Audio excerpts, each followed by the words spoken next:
जय हिंद दोस्तों, त्यागी trading tips में आपका स्वागत है। दोस्तों, इस वीडियो के अंदर हम बात करने वाले हैं कि आखिर मार्केट के अंदर जबरदस्त तेजी बन रही थी, अचानक गिरावट का कौन सा कारण है, क्यों गिरावट हुई है। उसके पीछे के दो कारण यहाँ पर मैं आपके साथ शेयर करने वाला हूँ। सबसे पहला कारण जो आपको मालूम है, मार्केट के अंदर उतनी बड़ी गिरावट नहीं होनी थी, लेकिन किसकी वजह से इतनी बड़ी गिरावट हो गई है, वो है डोनाल्ड ट्रंप। मिस्टर ट्रंप ने कुछ ऐसा कर दिया जिसकी वजह से मार्केट के अंदर उतनी ज़्यादा गिरावट नहीं होनी थी, लेकिन फिर भी हो गई। ठीक है, उसके पीछे का कारण है टैरिफ। टैरिफ का बड़ा ही प्रभाव पड़ता है। आप इसको हल्के में ले रहे होंगे कि वैसे ही बेकार वाली चीज़ होती है। आप सोचिए कि आपकी कोई एक कंपनी है, आप अमेरिका के अंदर माल बेच रहे हैं, अभी तक मान के चले कि आपको लगभग 2% का टैक्स देना पड़ रहा है। आप माल बेचते हैं, सरकार को यहाँ पर कम टैक्स देना पड़ता है आपको। अभी आपको 25% टैक्स देना पड़े तो जी फिर क्या होगा? फिर ये समझिए कि मार्केट के अंदर जो सामान अभी आपका बिक रहा था, वो 5 रुपए का बिक रहा था, और अभी अचानक ही आपको 7% 7 रुपए का बेचना पड़ जाए, या फिर वो 6 रुपए का बेचना पड़ जाए, कैसा लगेगा आपको? 5 रुपए का कोई सामान था, अचानक उस पर 1-2 रुपए आपको बढ़ाना पड़ जाए, इसकी वजह से, टैरिफ की वजह से, तो फिर क्या होगा? हो सकता है कि और दूसरी कंपटीशन वाली कंपनी हो, वहाँ पर कॉम्पिटिटर हो, वो आपको ख़त्म कर दे। होता ही है, जैसे कि चाइना के अंदर आप देखें कि कोई सामान अगर इंडिया के अंदर आ रहा है, मोबाइल कोई आ रहा है, हमने 100% टैक्स लगा दिया उस पे, अभी तक वो 15,000 का मोबाइल था, 30,000 का बिकेगा, तो आम जनता उसको खरीदेगी नहीं। सीधी सी बात है कि जो यहाँ की कंपनियाँ, उनको फ़ायदा हो जाएगा। तो टैरिफ एक हल्की चीज़ नहीं है। अगर छोटी मोटी चीज़ होती तो चल जाता, लेकिन हाँ, एक कमाल की चीज़ है कि अभी जो बोला जा रहा था कि 2 अप्रैल से ही सब कुछ लागू होने वाला है, उसमें थोड़ा सा डिले है। एक अच्छी खबर थी जिसकी वजह से अच्छी खासी तेज़ी बनी, और मार्केट के अंदर आपको मालूम है, एफआईज ने थोड़ी खरीदारी की, कल भी खरीदारी की, और उससे पहले भी ज़बरदस्त एक दिन के अंदर खरीदारी, 3-4 दिन से जो खरीदारी हुई है, उसकी वजह से मार्केट के अंदर तेज़ी बनी। अब तेज़ी के बाद, ज़बरदस्त तेज़ी के बाद, एक छोटी सी प्रॉफिट बुकिंग भी आती है, वो भी एक बड़ा कारण है गिरावट का। जो आज यहाँ पर कारण है, एक तो प्रॉफिट बुकिंग, दूसरा सबसे बड़ा कारण यहाँ पर है कि टैरिफ को तो छोड़िए, यहाँ पर टैरिफ तो लगेगा ही लगेगा, हाँ, ठीक है। लेकिन अभी जो नया चीज़ आ रहा है, वो आ रहा है कि वेनेजुएला से अगर तेल या गैस खरीदने वाले देशों पर 25% का सेकेंडरी टैरिफ लगाया जाएगा। ये रॉयटर्स की खबर के अकॉर्डिंग यहाँ पर सारी चीज़ें देखने को मिल रही है, और अंदर की साइड से और एक जानकारी मिल रही है कि ट्रंप बिल्कुल भी अपनी नीतियों से हटने वाले नहीं है। ये सीक्रेट है, अब कितना सच है कितना झूठ है वो आगे पता चलेगा। फिलहाल यहाँ पर अगर हम देखें तो ट्रंप अगर लगातार यहाँ पर टैरिफ बढ़ाते हैं, तो ग्लोबली ये बड़ा जो युद्ध होता है, उससे बड़ी चीज़ हो गई है। लगाते हैं, इससे अमेरिका को बड़ा ही दिक्कत परेशानी पहुंचेगी, ठीक है। लेकिन ट्रंप चाहता क्या है? बिजनेसमैन आदमी, उसको हर चीज़ का मालूम है।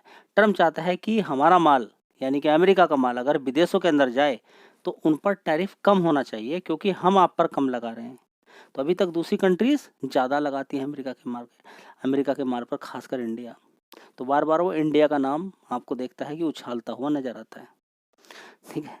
अब इंडिया भी आप देखेंगे यहाँ पर कि टैरिफ हिसाब से ही कम करने की कोशिश की जा रही है। ऐसा नहीं कि जो भी बोलेगा अमेरिका उस उतना ही टैक्स कम किया जाएगा, अकॉर्डिंगली किया जाएगा। और ऐसा नहीं कि अमेरिका पर टैक्स नहीं लगाया जाएगा, अमेरिका के प्रोडक्ट पर भी टैक्स लगाया जाएगा। यहाँ पर जो लगाया ही जा रहा है वो नॉर्मली, ठीक है। तो ओवरऑल मिला के हम नॉर्मली टैक्स तो ज़्यादा ही लेते हैं अमेरिका से, इसमें कोई बात नहीं है, लेकिन हम कितना कम करना चाहते हैं वो एक बात एक अलग है। तो अब देखते हैं आगे कि सरकार कम कर पाती है, कर पाएगी अकॉर्डिंगली या नहीं। लेकिन ट्रम्प चाहते हैं कि कम हो, खासकर ऑटो सेक्टर के अंदर ज़्यादा से ज़्यादा टैरिफ को कम किया जाए, ताकि अमेरिका की जितनी भी गाड़ियां हैं इंडिया के अंदर आके आराम से टेस्ला जैसी गाड़ियों को आसानी से सस्ते दाम पर बेचा जा सके, और आसानी से मार्केट को कैप्चर किया जा सके। वही चीज़ नहीं चाहता है इंडिया कि अमेरिका आके यहाँ पर इंटरेक्ट करे। लेकिन इंडिया के अंदर, अगर अमेरिका के अंदर हम जाके अगर काम कर रहे हैं, अपने बिजनेस को बढ़ा रहे हैं, उसके अंदर आईटी वाली इतनी कंपनियां हैं, उसके अलावा और भी बहुत सारी कंपनियां हैं, अगर हम इतना ज़्यादा वहाँ पर टैरिफ नहीं देते हैं, तो नॉर्मल सी बात है कि हमें भी अमेरिका पे नहीं लगाना चाहिए। लेकिन अब देखते हैं, टैरिफ का खेल है, क्या होता है आगे। फिलहाल ये जो नई बात देखने को मिल रही है, ठीक है। तो तेल या गैस वाले में भी दिक्कत हुई तो एक संकट ग्लोबली हो सकता है ये टैरिफ का। फिलहाल तो देखिए अमेरिका ही कर रहा है, लेकिन अमेरिका ये सबको सीख दे रहा है, ये सबको सीख दे रहा है। ठीक है, तो बहुत कुछ देखने को मिल सकता है टैरिफ की वजह से, और दूसरी कंट्रीज़ भी एक्शन ले रहे हैं। ख़ासकर चाइना के प्रोडक्ट पर बहुत ज़्यादा टैरिफ अलग-अलग कंट्रीज़ लगा रहे हैं। अब धीरे-धीरे टैरिफ का खेल अगर इसी तरह से बढ़ेगा तो ये ग्लोबली टेंशन होती है, जिसकी वजह से मार्केट के अंदर गिरावट देखने को मिल जाती है। ठीक है, तो गिरावट का कारण आपको समझ में आ गया। ठीक है, तेज़ी का एक बड़ा और कारण था कि बड़ी गिरावट हुई थी ओवरऑल मिला के मार्केट के अंदर, तो थोड़ी सी एवरेजिंग लोग करते हैं। ठीक है, उसके बाद नई फ्रेश खरीदारी भी करते हैं, एफआईज ने भी खरीदारी की, उसकी वजह से अच्छी तेज़ी थोड़ी सी देखने को मिली है। अब देखते हैं आगे ये तेज़ी कंटिन्यू रहती है या फिर आज एफआईज माल बेचा होगा या खरीदा होगा। किसी अगली वीडियो में कवर करेंगे उसको कि उन्होंने बेचा है खरीदा है, लेकिन आपको गिरावट के कारण मालूम हो जाने चाहिए। तो काफ़ी सारे शेयर्स पर इस चीज़ का असर पड़ा है, एक दिन के अंदर बड़ी गिरावट उनके अंदर हो गई है। ओलेक्ट्रा ग्रीन टेक की बात करें, देखिए अच्छी थोड़ी सी तेज़ी बनी थी 5 दिन के अंदर, देखेंगे यहाँ पर अच्छी खासी नीचे लोअर लेवल से इसने अच्छी खासी तेज़ी दिखाई और शेयर ने कितना जब मारा 17%, और आज देखिए 5% की गिरावट हो गई है। ये गिरावट कंटिन्यू रहेगी या तेज़ी बनेगी, वो देखना एक बहुत बड़े इंपॉर्टेंट पॉइंट रहेगा। लेकिन ये मत भूलिएगा कि अभी भी 25 गुना 5 साल में पैसा करके इसने दिया है। 25 गुना 2500% का रिटर्न यहाँ पर आप देख सकते हैं। 25 गुना पैसा इसने लोगों का करके दिया है। तो ये बात आपके समझ में आ जानी चाहिए कि मार्केट के अंदर ऐसा नहीं कि तेज़ी तेज़ी तेज़ी तेज़ी चलती जाएगी, प्रॉफिट बुकिंग नहीं होगी।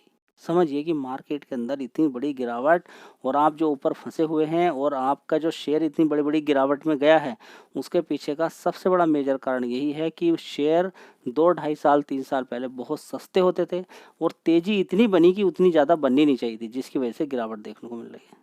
टोमेटो 5% की यहाँ पर गिरावट हो गई है। तो सबसे पहले यहाँ पर देखिए छोटे-मोटे कारण आपको देखने को मिलते रहेंगे। सबसे बड़ा मेजर कारण देखिए यहाँ पर गिरावट का कारण क्या था? गिरावट के कारण यहाँ पर था कि ₹48, ₹45, ₹40 तक ये शेयर पहुँच गया था 2023 के अंदर। उसके पीछे का सबसे बड़ा कारण था कि कंपनी रेवेन्यू तो अच्छा खासा बड़ा दिखा रही थी, लेकिन कंपनी अपना प्रॉफिट नहीं दिखा पा रही थी, जिसकी वजह से इस शेयर के अंदर गिरावट थी। राकेश झुनझुनवाला जी ने तो बोला था इस शेयर से बिल्कुल दूर रहें। उनके बोलने के बाद देखिए, उनके बाद भी देखिए शेयर ने कितना अच्छा खासा उछाल मारा है। यहाँ पर आप देखेंगे, यहाँ पर देखिए 500% के रिटर्न इसने बना के दे दिए। नीचे ₹40 से सीधा-सीधा कितना मारा है, ऊपर की साइड में ₹304 मारा है। ठीक है, अभी भी देखेंगे मार्केट कैप कितना है, 2 लाख करोड़ का लगभग मार्केट कैप है, 1.90 लाख करोड़ का मार्केट कैप है। छोटा मोटा कोई शेयर नहीं कि कहीं पर भी खरीद लेंगे। भगा पाना बड़ा मुश्किल पड़ता है, लेकिन बिजनेस में कोई कमी नहीं है, बिजनेस बड़ा ही शानदार है। आगे आप चाहो तो शेयर पर फोकस कर सकते हो, बढ़िया शानदार मुझे शेयर लगता है, लेकिन ये शेयर गिरावटों पर ही खरीदना है। मार्केट कैप ज़्यादा है, ये भी ₹300 का, जब ये ₹40-45 के आसपास था, मैं बार बार आपको दिखाता रहता था कि बिजनेस में जान है, कोई बात नहीं, आज प्रॉफिट नहीं दिखा रही, किसी दिन प्रॉफिट दिखाएगी। ठीक है, ज़ोमैटो का बिजनेस बढ़िया है, कोई दिक्कत परेशानी नहीं है। आप देखिए किसी भी, आप दिल्ली के अंदर बैठे हों, मुंबई के अंदर आप बैठे हों, वहाँ से आप अपने आसपास ऑर्डर करेंगे तो नियर बाय जो भी रेस्टोरेंट होगा वहाँ से खाना आपके पास पहुँचेगा। और सबसे ज़रूरी क्या चीज़ है, हर चीज़ आप छोड़ सकते, खाना छोड़ सकते हैं नहीं, तो जो शरीर के लिए इम्पोर्टेंट चीज़ है, अगर इसका कपड़े का बिजनेस होता, किसी और चीज़ का कारोबार का बिजनेस होता, तो एक बार को मान लेते हैं आप कि इस कंपनी का प्रॉफिट घटता रहता। लेकिन इसका तो बिजनेस वो है मेरे भाई कि एक तो जीभ का चस्का लग गया तो लग गया, हटने का कोई मतलब नहीं है। ठीक है, तो वो बिजनेस के अंदर कंपनी है। ठीक है, तो मार्केट कैप ज़्यादा है, गिरावट यहाँ से भी हो सकती है, थोड़ा सा ध्यान लगाइए। तो अगला शेयर है इरेडा, अच्छी खासी गिरावट यहाँ पर देखने को मिली। सबसे पहले देखिए आईपीओ का भाव ₹30, उसके बाद खुलता है ₹60 के आसपास, थोड़ी सी और गिरावट, ₹60 से सीधा पहुँच जाता है 300, 300 से ज़बरदस्त गिरावट होती है और ये शेयर नीचे की साइड में कितना मार देता है, यहाँ पर आप देख सकते हैं कि शेयर ने 139 140 तक का लो दिखा दिया। कितना, ₹140 ₹135 तक का नीचे की तरफ लो दिखा दिया। वहाँ से अच्छी खासी तेज़ी बनी और 5 दिन के अंदर जो इसने पैसा बना के दिया है, सारे के सारे लोग देखते के देखते रह गए कि इसने बड़ा ही शानदार नीचे की तरफ, अगर 1 महीने का चार्ट पैटर्न खोलें तो थोड़ा सा अच्छा दिखाई देगा। यहाँ पे देखेंगे कि जिसने जो पैसा बना के दे दिया, 20% रिटर्न बना के दे दिए, 20 से भी थोड़ा सा ज़्यादा ही है। यहाँ पे देखेंगे 20.5% का रिटर्न यहाँ पे लगभग इसने बना के दे दिया। अब देखिए एक दिन के अंदर जो हाई मारा इसने, कितना हाई मारा आज, ₹176.77, वहाँ से अच्छी खासी गिरावट इसके अंदर हुई टॉप से और ये गिरता ही चला गया नीचे की साइड में, क्लोजिंग भी गिरावट में हुई क्योंकि अच्छी खासी तेज़ी बनी थी। नॉर्मल सी बात है, फिर गिरावट भी यहाँ पर हो गई है। ठीक है, शेयर ठीक है, लेकिन गिरावटों पर ही खरीदे तो अच्छा रहेगा। ठीक है, तो बड़ी तेज़ी बनी थी, कोई लोग देखने के लिए तैयार नहीं कि आईपीओ का भाव कितना था। बड़ा प्लेयर क्या होता है, एक साथ ही अगले 4-5 साल में जितनी ग्रोथ करेगी कंपनी, वो एक साथ तेज़ी करके सारा जूस निकाल के अलग हो जाता है। आपको लगता नहीं अब तो सही चल रहा है, अब तो कंपनी के रिजल्ट अच्छे आ रहे हैं, शेयर के प्राइस में वो रिजल्ट अगले डिस्काउंट हो जाते हैं, आपको समझ में नहीं आ रहा है। सारी चीज जो होने वाली है ना आगे, वो प्राइस में दिख जाती है अभी के करंट वाले, तो क्या करोगे फिर बताइए ना। आगे बढ़िया कुछ हो रहा है, आप देख रहे रिजल्ट बढ़िया आ रहे हैं, सब कुछ बढ़िया हो रहा है, आप ये नहीं देख रहे कि प्राइस के अंदर क्या हो गया। तो प्राइस के लिए आप पैसा कमाने के लिए आए हो यहाँ पर, तो कंपनी के रिजल्ट्स के साथ साथ आपको प्राइस देखना बहुत ज़्यादा जरूरी है। अगला शेयर है डिक्सन टेक्नोलॉजी, बड़ा ही शानदार शेयर है। सेमीकंडक्टर चिप से लेकर रेफ्रिजरेटर, वॉशिंग मशीन की बात करें, स्मार्टफोन की बात करें, या बात हम करें कंपनी, इसके अलावा बहुत सीसीटीवी कैमराज से लेके टेलीकॉम इक्विपमेंट, ठीक है, इसके अलावा एलईडी टीवी, प्लाज्मा टीवी, दुनिया भर की चीज़ें, लैपटॉप, डेस्कटॉप, सारी चीज़ें बना के तैयार करती है दूसरी कंपनियों के लिए।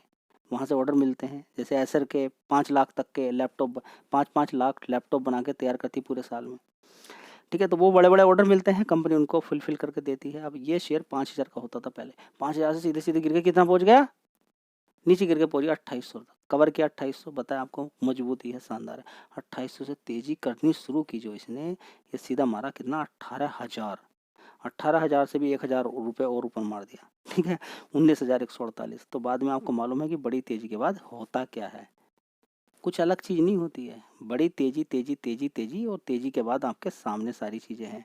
तो ये कैसे आप भूलोगे, ये आप समझ क्यों नहीं पा रहे कि ये 2800 का शेयर था, तेजी तेजी तेजी दिखाई। इस प्राइस के अंदर जो आप देख रहे हैं सारी चीज़ें हैं, अभी भी आप देखेंगे तो बहुत कुछ, 13,000 का शेयर है। जो कंपनी के अंदर कुछ अच्छी न्यूज़ भी आएगी, आप 13,568 रुपये देख के आप एकदम खो जाएं। मार्केट कैप भी अभी देखेंगे 82,000 करोड़ का मार्केट कैप है। सारी चीज़ें आपको देखनी है, इसके प्राइस में बहुत कुछ छिपा हुआ है। हो सकता है आगे के जो 2-3 साल के, 2 साल के जो रिजल्ट अच्छे आने वाले हों, वो भी इसी के अंदर हों। ये बहुत पॉइंट्स वाली बात बता रहा हूँ, इंपॉर्टेंट पॉइंट्स, की आप कहीं पर देख के, प्राइस को देख के ऐसे ही कहीं भी खरीदारी करते हैं, दिक्कत हो सकती है। अगला शेयर है पीवी फिनटेक पॉलिसी बाजार, बढ़िया शेयर है। इसके अंदर भी कभी गिरावट हुई थी, कवर किया नीचे की साइड में, आपने अच्छा खासा पैसा बनाया, ठीक है। बिजनेस में कोई कमी नहीं है, बढ़िया है, लेकिन सारा खेल भाव का है। आप ये चीज़ नहीं समझ पा रहे हैं। बहुत सारे लोग हैं कि कंपनी के बिजनेस को देख के खरीद लेते हैं। बिजनेस तो देखना जरूरी है, वो सबसे बड़ी प्रायोरिटी है। उसको नहीं देखोगे तो पैसा ही नहीं बनेगा, क्योंकि गिरावटें, तेजी, तो ये तो मार्केट का एक रूल है। डेली तेजी, डेली गिरावटें आपको कुछ ना कुछ शेयर्स के अंदर देखने को मिलती रही। हो सकता है उसमें आपका शेयर भी हो जाए, ठीक है। कभी किसी शेयर के अंदर ज़बरदस्त तेजी बनी, ठीक है, तो बड़े प्लेयर ने वॉल्यूम के साथ उसके अंदर खरीदारी की, बड़ा पैसा उसके अंदर लगाया, शेयर भाग गया, आप देख के खुश हो गए। उन्होंने माल बेचना शुरू हुआ किया, वो शेयर फिर वहीं आके खड़ा हो गया। तो ये भी आपको देखना है कि शॉर्ट टर्म के लिए अगर आपने पैसा लगाया तो इस तरह की तेजी में आपको पैसा लेके निकलना है। लॉन्ग टर्म का आपका खेल है तो भूल जाइए लंबे समय के लिए, लेकिन लॉन्ग टर्म में आराम से ही खरीदना होता है, जल्दीबाजी नहीं करनी है, ठीक है। जल्दी जल्दी खरीद कर डाल दिया, प्लेयर हो लॉन्ग टर्म का, कोई फायदा नहीं है। लॉन्ग टर्म के प्लेयर हो, आराम से अच्छी खासी गिरावटों का पूरा फायदा लें, ठीक है। अब 400 रुपये, 450 रुपये से शेयर ने सीधा सीधा कितना मारा इस शेयर के अंदर, 2246 रुपये मारा, और आप कहते हैं कि ये गिरे ना शेयर, तो बड़ी गलती हो जाएगी। अभी 5 दिन के अंदर भी देखेंगे तेजी बनी, 1 महीने का चार्ट पैटर्न, यहाँ पर 5 दिन का चार्ट पैटर्न अगर घुमा के देखते हैं और इस शेयर को देखते हैं यहाँ पर, तो इस शेयर ने कितना पैसा बना के दिया, 14% के रिटर्न यहाँ पर बना के दे दिए। कितना, 14% के रिटर्न बना के दे दिए, ठीक है। तो फिर सीधी सी बात है कि शॉर्ट टर्म में 14-15% आपके लिए हो सकता कम हो, लेकिन बड़े प्लेयर के लिए बड़ा पैसा होता है, क्योंकि वो बड़ा ही पैसा लगाता है, ठीक है। गिरावट देखने को मिली, नॉर्मल सी बात है, ऐसा नहीं कि बहुत कुछ कंपनी के अंदर गड़बड़ हो गया, चलता रहता है, तेजी गिरावट, तेजी गिरावट, ये स्टॉक मार्केट का एक नियम है।